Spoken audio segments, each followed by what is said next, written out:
भारतीय किसान संघ के कक्का जी ग्राम दवाना में पहुंचने पर किसानों ने उनका भव्य स्वागत किया। सैकड़ों की संख्या में किसान इस कार्यक्रम में सम्मिलित हुए, जहां पर उन्होंने अपने विभिन्न मुद्दों को लेकर ठिकरी तहसीलदार को ज्ञापन भी सौंपा। दरअसल किसानों के हक की लड़ाई लड़ने वाले कक्का जी ने मध्य प्रदेश के बड़वानी जिले के किसानों के इस स्नेह को लेकर काफी हर्ष व्यक्त किया और साथ ही बताया कि हरियाणा में तो हम पर लठ बरसे थे, वहीं निमाड़ की इस भूमि पर पहुंचने पर हम पर फूलों की वर्षा की गई, जो कि हमें गौरवान्वित महसूस करवाती है। वहीं केले की खेती को उन्नत करने व केले को अंतर्राष्ट्रीय स्तर पर भेजने को लेकर रूपरेखा बनाई। किसानों को कम बिजली व देर रात तक बिजली देने पर किसानों ने रोष भी जताया। कक्का जी, आज आप यहाँ उपस्थित हुए, एक सभा का आयोजन हुआ है, क्या कहेंगे इस बारे में? देखिए, 1 तारीख से हमारा दौरा चल रहा है संगठनात्मक, और उस दौरे के तहत हम बड़वानी जिले में आए हुए। यहाँ किसानों को आगामी कार्यक्रम पर चर्चा की है। 26 जनवरी को ट्रैक्टर मार्च रखा जाएगा, उसकी एक रणनीति बनाई जाएगी। और जो यहाँ पर खाद की किल्लत हो रही, किसानों को फर्टिलाइज़र नहीं मिल रहा है, बिजली का शेड्यूल सही समय पर नहीं है, इस पर एक रूपरेखा तय करके एक आंदोलन करने का प्रयास करें। बड़ा हम सौभाग्यशाली हैं कि हरियाणा से आए और मध्य प्रदेश के किसानों के दर्शन करने का मौका मिला। 1 तारीख से चले थे, आदरणीय कक्का जी ने बुलाया था हमें, अलग अलग जगह मान सम्मान हुआ। हरियाणा में तो हरियाणा के लोगों को लठ डंडे मिले, मध्य प्रदेश की धरती ने फूल बरसाने का काम किया, इसलिए मध्य प्रदेश की जनता के आभारी हैं। और जो ये हमारी लड़ाई थी, जो हमारा आंदोलन था, ये अंत नहीं था, ये हमारी शुरुआत थी। और आगे भी बहुत सी लड़ाई लड़नी है, एमएसपी के ऊपर, स्वामीनाथन आयोग की रिपोर्ट के ऊपर। उस लड़ाई के लिए भी यहाँ की जनता को, यहाँ के किसानों को जागरूक करने के लिए हम आए हैं। और निश्चित तौर पे एक और बड़ा आंदोलन खड़ा होगा। जो ये आंदोलन हुआ, इससे भी बड़ा आंदोलन होगा। और किसानों के लिए जो नीतियाँ हैं, किसानों के हक में बनवाने के लिए आंदोलन खड़ा होगा। और निश्चित तौर पे पूरे देश का किसान, अब की बार हरियाणा, पंजाब और यूपी की तादाद ज़्यादा थी, उस आंदोलन में पूरे देश के किसानों की भागीदारी होगी और मध्य प्रदेश की भागीदारी उसमें सबसे ज़्यादा होगी।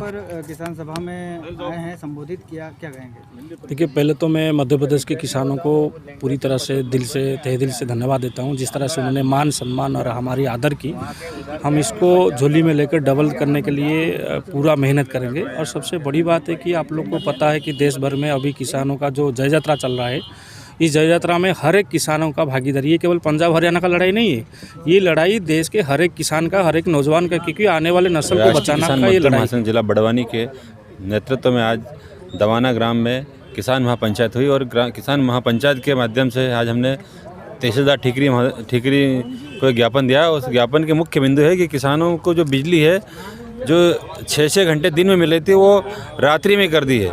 तो किसान के साथ ये बहुत बड़ा एक षड्यंत्र है कि किसानों को जो दिन में बिजली में मिलना थी, वो रात में क्यों मिल रही है। एक तो ये मुद्दा। दूसरा मुद्दा ये कि जो गन्ना की जो फसल है, वो आज 250 रुपये कुंटल बिक रही है, जबकि जलाओ लकड़ी भी आज 400-450 कुंटल बिक रही है। तो साल भर मेहनत करना पड़ता है, उसके बाद में गन्ने का मूल्य नहीं मिल रहा है।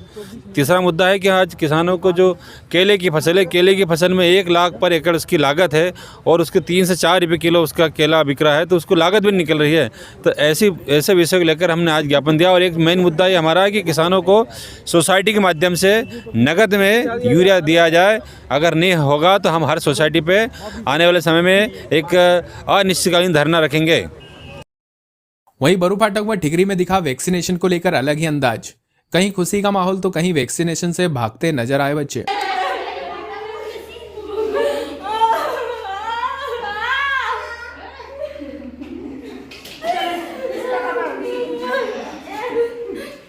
जी हाँ, ग्राम बरूफाटक में शासकीय उच्चतर माध्यमिक विद्यालय में 15 वर्ष से 18 वर्ष के 631 बच्चों को वैक्सीनेशन किया जाना है, जिसके चलते बच्चों में अलग ही उत्साह देखने को मिला।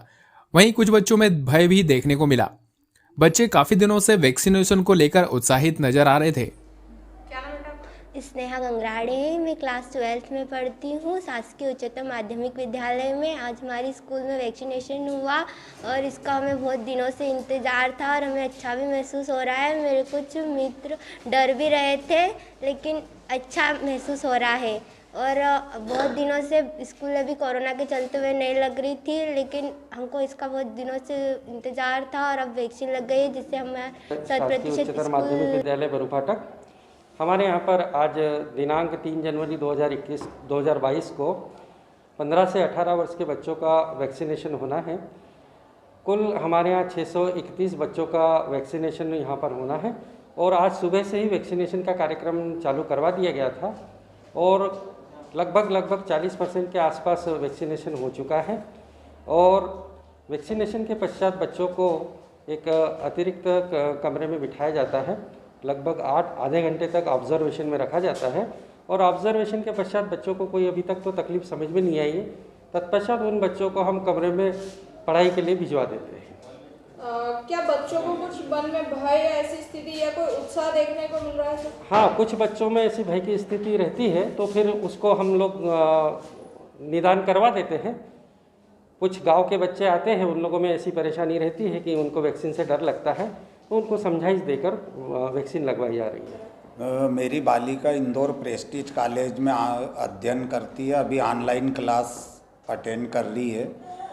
वो अभी 17 वर्ष की है, उसको वैक्सीन आज लगवाई गई। बहुत दिन से वो 3 जनवरी का इंतज़ार कर रही थी। हम लोग तो पहले ही वैक्सीन लगवा चुके हैं। अभी तीसरी लहर की आशंका के चलते उसके मन में भी कुछ भय था, जो आज वैक्सीनेशन फर्स्ट डोज लग गया तो वो दूर हुआ है। कैसा महसूस कर रहे हैं आज आप वैक्सीनेशन लगवाकर बेटी को? बहुत अच्छा महसूस कर रहे हैं और खुशी हो रही है कि उसको भी फर्स्ट डोज वैक्सीन का लग चुका है। आप अन्य पालकों के लिए कोई संदेश देना चाहेंगे? मैं सभी से विनती करूंगा कि वो भी अपने बच्चों को 15 से 18 वर्ष के जिनको लग रही है उनको लाएं और वैक्सीनेशन करवाएं। आज आप शाला में आए थे जी। क्या कारण था शाला में आने का सर? मेरे बेटे को वैक्सीन के लिए मैं लाया था, वो यहीं पर पढ़ता है 12वीं क्लास में। कौन सी स्कूल है? Government high school. कितनी वर्ष की उम्र है आपके बच्चे की? 17 के लगभग है। क्या अभी तक बच्चा स्कूल नहीं आ रहा था? स्कूल तो आ रहा था पर बाकी मन में एक डर सा तो था ही।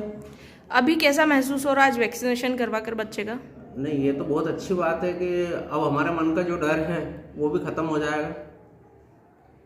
तीसरी लहर को देखते हुए वैक्सीनेशन और स्कूल भेजने में क्या दुविधाएं लग रही थी और आज कैसा महसूस हो रहा है? नहीं, अब देखो आज जो शासन की तरफ से जो वैक्सीन लग रही है वो तो बहुत अच्छी बात है। और हम जो डर रहे थे कि यार बच्चे स्कूल जाएंगे ऐसा वैसा, तो उसके लिए तो बहुत अच्छी बात है वैक्सीन लग रही है। तो कैसा